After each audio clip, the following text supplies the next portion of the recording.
Hyväksi markkinoijaksi tuleminen on ihan todella helppoa, jos sä oot yrittäjä. Tässä on miksi. Se ei vaadi ihan hirveän isoa budjettia, ei mitään kiiltävää mainostoimistoa, eikä oikeastaan mitään tekoälysysteemeitäkään. Hyvä markkinointi sun yrityksessä vaatii vaan sen, että sä yrittäjänä, sun alan asiantuntijana alat puhumaan siitä, mitä sä teet. Sun yleisöä on sun asiakkaat ja sä tiedät, mikä niillä kusee, sä tiedät, mikä niiden ongelma on, tiedät, mitä ne koittaa tehdä. Ala vaan puhua siitä. Esimerkiksi someen, blogiin, mainokseen, ihan sama. Kun sä alat näin tekemään, niin sun se oma asiantuntijuus tekee sulle myyntiä. Sun ei tarvitse myydä itsessään hirveästi, kun sä oot tavallaan myy sun puolesta. Et joo, kansi käyttää. Muuta sun asiantuntemus asiakkaiksi. Se ihminen ei välttämättä tiedä, että se tarvii apua. Mut sit kun se näkee sut selittämässä kameralle just siitä ongelmasta, jonka se koki juuri nyt tai äskettäin, niin sä oot luontainen ratkaisu. Markkinointi ei todellisuudessa ole oikeasti yhtään mitään muuta kuin samaistumista käytännössä.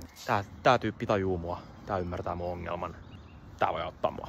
Joten jos haluat myydä enemmän, niin muistuta niitä siitä niiden nykyisestä ongelmasta, kaauksesta, ajanhukasta, kivusta, mitä tää nyt tuottaakaan. Muistuta sitä niitä ja sit heitä joku kysymys, että haluatko sä tehdä tän itse vai haluatko sä, että mä autan. Anyway, peace. Lisää uutiskirjassa somessa.